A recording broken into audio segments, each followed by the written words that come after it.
Hoje iremos apresentar 3 conceitos literários. O estruturalismo, apresentado por Léo e Lilian. O neocriticismo, apresentado por Eide e Alexandra. E o formalismo russo, apresentado por Vera. O formalismo russo foi uma influente escola de crítica literária, que surgiu na Rússia em 1910. Seu objetivo principal era estabelecer o estudo da literatura como uma ciência autônoma. E ainda nesse contexto, foi formada uma sociedade para o estudo da linguagem poética, conhecida como Opoiás, fundada em São Petersburgo em 1916. Os formalistas buscavam uma abordagem mais objetiva e que se baseasse no próprio texto, criticando as literaturas tradicionais, que se concentravam na biografia do autor, no contexto histórico-cultural da obra e nas interpretações filosóficas e ideológicas. Yuri Tinianov desenvolveu a ideia de obra literária como um sistema dinâmico e da evolução literária como um processo de deslocamento de elementos dominantes. E Levi Jakubinsky, linguista que investigou as diferenças entre a linguagem poética e a linguagem prática. Algumas das principais características do formalismo russo eram a análise da forma. O objetivo final da análise da forma para os formalistas era compreender a obra literária como um sistema de dispositivos interconectados, onde cada elemento contribuía para o efeito estético geral e para a distinção da linguagem literária em relação a outras formas de comunicação. Distinção entre linguagem poética e prosaica. Os formalistas estabeleceram uma clara distinção entre a linguagem poética, caracterizada pelo uso de dispositivos literários, e a linguagem prosaica, usada na comunicação cotidiana. A autonomia da literatura, para os formalistas russos, defendia a sua autonomia, argumentando que as obras literárias devem ser estudadas em seus próprios termos, sem referência a fatores externos, como a biografia do autor ou o contexto histórico. O estranhamento referia-se à capacidade da literatura de tornar o familiar estranho, renovando nossa percepção da realidade. Imagina você ver uma mesa todos os dias. Sua percepção dela se torna automática. Você não presta mais atenção nos detalhes. Para um formalista, ao descrever o mesmo objeto, pode usar uma linguagem inusitada, focando em ângulos inesperados, texturas incomuns, ou comparando-as a algo totalmente diferente. Essa descrição força o leitor a prestar novamente atenção à mesa e vê-la de uma outra forma, renovando o objeto como se fosse algo novo ou desconhecido. A literariedade, para os formalistas, buscava definir o que torna um texto literário único, ou seja, sua literariedade. Seu foco era direcionar a análise literária para aquilo que torna o texto especificamente literário. A literariedade residia no como a mensagem é transmitida, e não necessariamente no o que está sendo dito. Imagine a descrição de uma árvore. Na linguagem cotidiana, ali está uma árvore, alta, com folhas verdes. Isso é uma informação objetiva. Na linguagem científica, a pará apresenta um tronco de 15 metros de altura, com folhagens caducifólia, de coloração verde, tanto na primavera quanto no verão. O foco está na classificação e descrição precisa.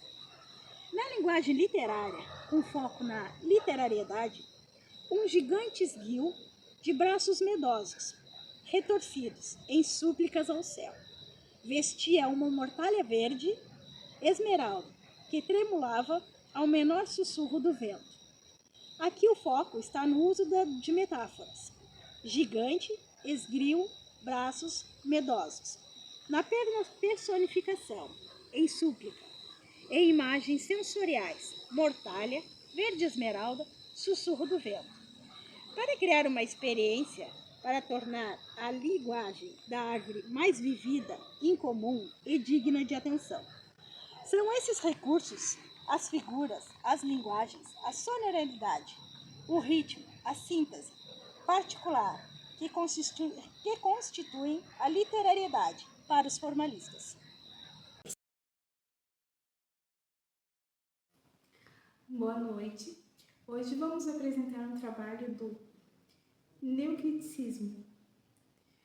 O neocriticismo emerge como um dos movimentos da crítica literária, representando uma virada radical na maneira de analisar textos. Para entender sua importância, precisaremos voltar um pouco no tempo.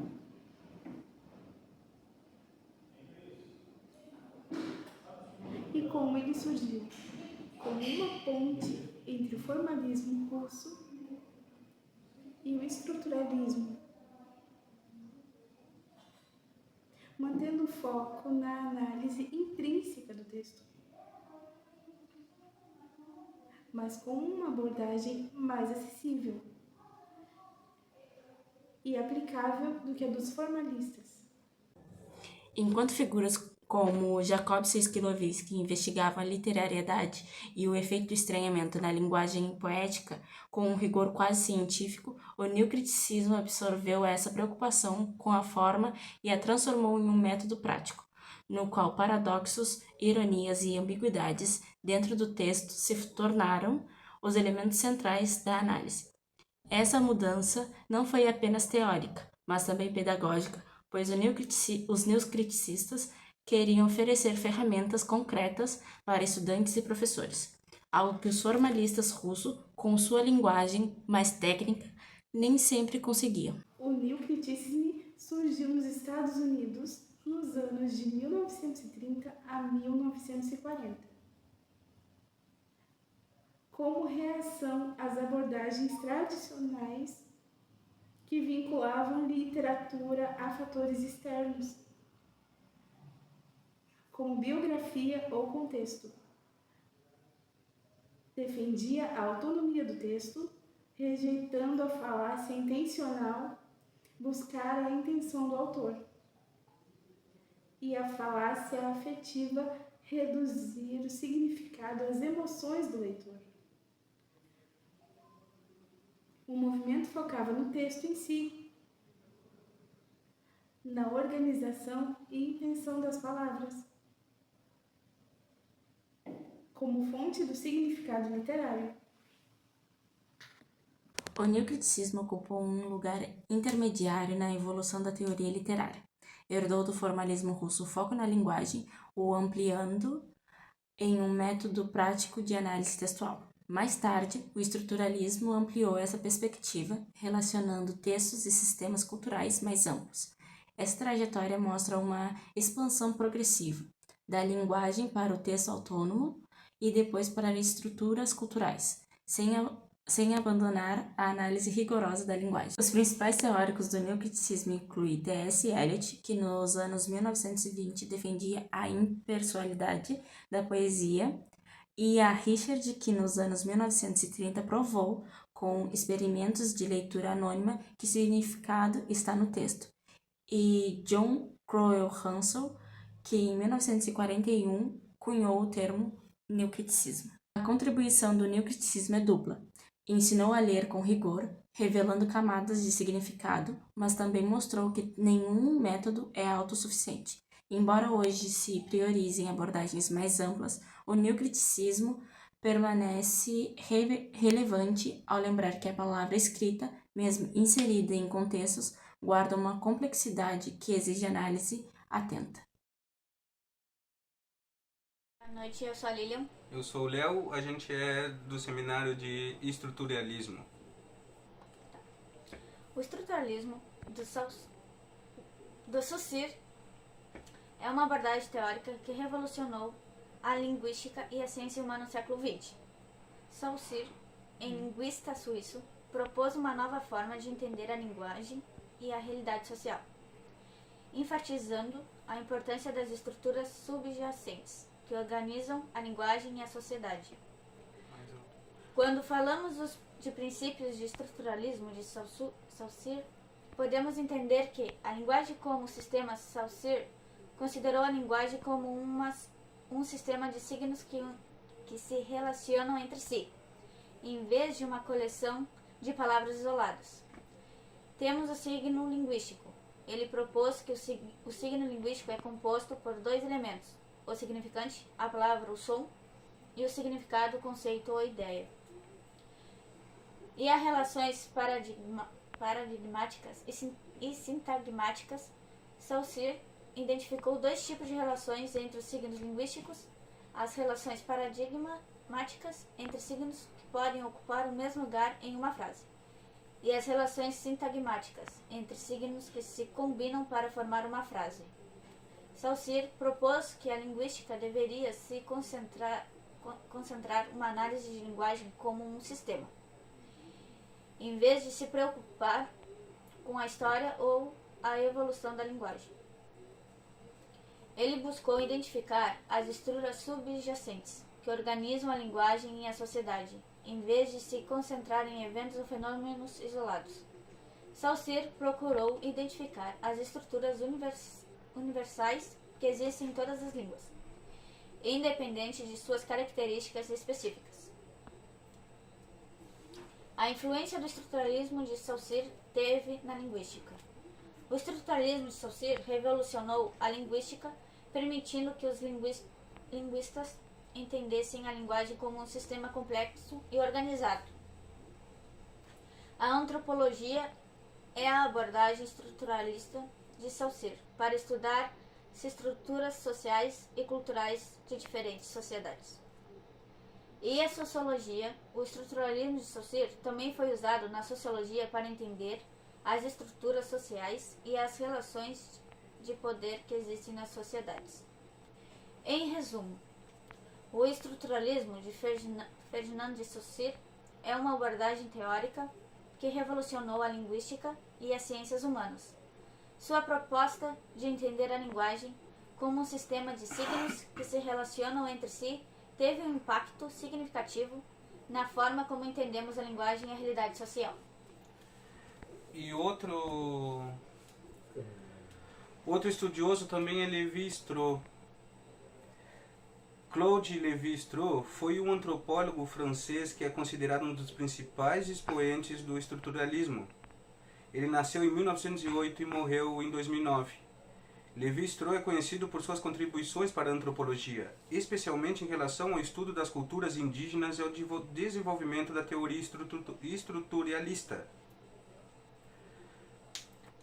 As suas principais contribuições, foi a antropologia, Os princípios da antropologia de Lévi-Strauss têm como estruturalismo que Lévi aplicou o estruturalismo à antropologia, buscando identificar as estruturas subjacentes que organizam as culturas e sociedades humanas. Dentro desses princípios também temos a análise das estruturas, que ele procurou identificar as estruturas elementares que existem de todas as culturas, independentemente de suas características específicas. Ele usou também as relações binárias. Ele identificou muitas estruturas culturais e sociais são baseadas em relações binárias, como natureza, cultura, homem, mulher, etc. A abordagem de Lévi teve um impacto significativo na antropologia, permitindo que os antropólogos entendessem as culturas e as sociedades humanas de uma maneira mais profunda. Claude Lévi e Ferdinand Saussure são dois pensadores importantes que contribuíram para o desenvolvimento do estruturalismo, mas eles têm abordagens e focos diferentes. Aqui podemos agora ver algumas das principais diferenças entre Strauss e Saussure. Algumas diferenças são, por exemplo, o foco. Saussure se concentrou na linguística, enquanto Lévi-Strauss aplicou os princípios do estruturalismo à antropologia e aos estudos das culturas. O objeto de estudo, por exemplo, Saussure desenvolveu uma abordagem sincrônica para estudar a linguagem, enquanto Lévi-Strauss aplicou uma abordagem estruturalista para estudar as culturas e sociedades humanas. Saussure estudou a linguagem como um sistema de signos, enquanto Lévi estudou as culturas das sociedades humanas. E as semelhanças que têm esses dois autores estudiosos, no estruturalismo, por exemplo, ambos os pensadores compartilharam a ideia de que as estruturas subjacentes são fundamentais para entender os sistemas complexos. E outra semelhança é na análise das relações. Ambos os pensadores enfatizam a importância de analisar as relações entre o elemento e o sistema. Em resumo, Lévy e Saussure compartilham algumas semelhanças em suas abordagens. Eles têm focos e objetos de estudo diferentes.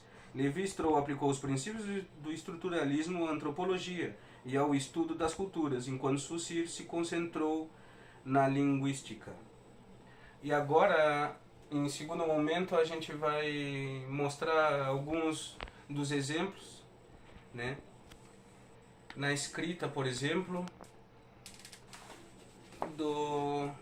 dessa teoria. Por exemplo, a teoria do estruturalismo de Saussure, por exemplo. Podemos aprender que ele tanto revolucionou a linguística, que ele foi um linguista suíço, que, obviamente, como a gente está estudando o estruturalismo da idade, da classe, vai ter consequências diferentes, tanto como o nordestino vai falar diferente, como nós aqui no Rio Grande do Sul também vamos falar diferente, né? Isso muda desde do significado da frase e do significado, por exemplo, do símbolo. De uma coisa, por exemplo, aqui a gente sabe que a bergamota ou tangerina, ela é uma coisa só, mas em São Paulo, por exemplo, eles vão chamar de mexerica. Aqui no Rio Grande do Sul a gente chama de bergamota, só que ela não deixa de ser uma coisa só, de ser a bergamota, né, que a gente sabe da tangerina. A única coisa que muda da fala é em questão da cultura mesmo, do jeito que é conhecido dentro da cultura, né. A gente pode ver agora, seguindo aqui, um exemplo do paradigma. O que é o paradigma? No exemplo, eu vou ao cinema e eu vou ao teatro, são exemplos de paradigma, pois a palavra cinema e teatro podem ocupar o mesmo lugar na frase. E uma coisa, independente disso, no eu vou ao cinema pode ser eu vou ao futebol, eu vou ao baile, eu vou à festa, entendeu? Esse é o paradigma. A gente pode trocar, né, a palavrinha sem mudar o sentido, né? De qualquer jeito a gente vai em algum lugar.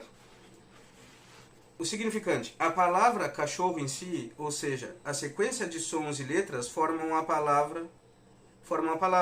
No significado, o conceito é um conceito de um animal mamífero, carnívoro, domesticado e etc.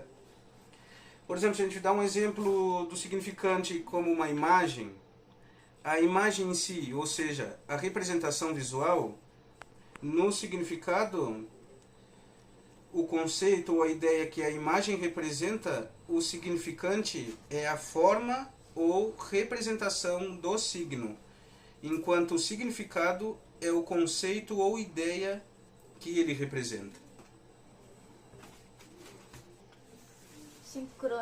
Sincronia. Do grego, junto ao tempo, na teoria de Saussure, significa ao mesmo tempo.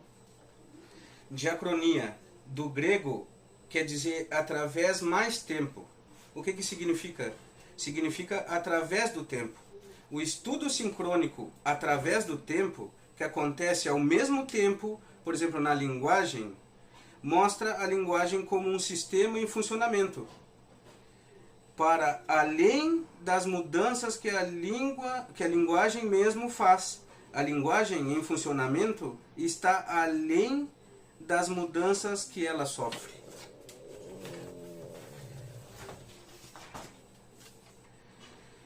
E para terminar, para falar um pouquinho de Lévi-Strauss,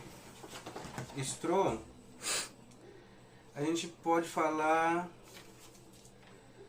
da antropologia, né? Lévi, ele mesmo deu um nome ao seu trabalho de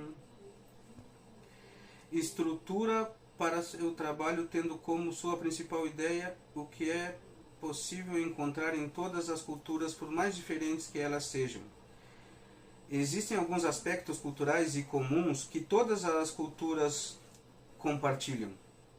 Essas estruturas comuns é um modelo inconsciente no campo das apresentações mentais. E elas se conectam naturalmente sem saber. Essas estruturas inconscientes e culturas inconscientes, ao ser estudadas, acabam obtendo aspectos culturais muito parecidos, através do que? Da ferramenta da etnologia. A etnologia é pegar várias etnografias, esses vários conhecimentos sobre essas culturas, e compará-las. Por exemplo, o Stroh, ele estudou o exemplo do Papai Noel, né? O Papai Noel nosso aqui, esse de entregar presentes para as crianças, por exemplo, é um Papai Noel que a gente vê que é um reflexo do Papai Noel europeu. Agora me lembrei. É um reflexo do Papai Noel europeu, por exemplo. O Katna, que é outro personagem, né? Que é do sudoeste dos Estados Unidos, cumpre esse mesmo papel dentro da sociedade deles, né, de levar presentes durante o Natal.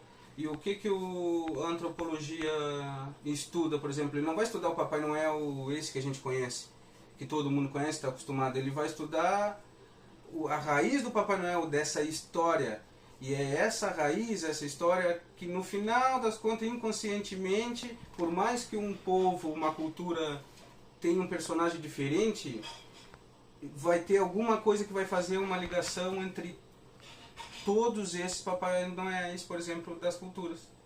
Só diferenciando um jeito, o nome, o característica dele de uma cultura para outra.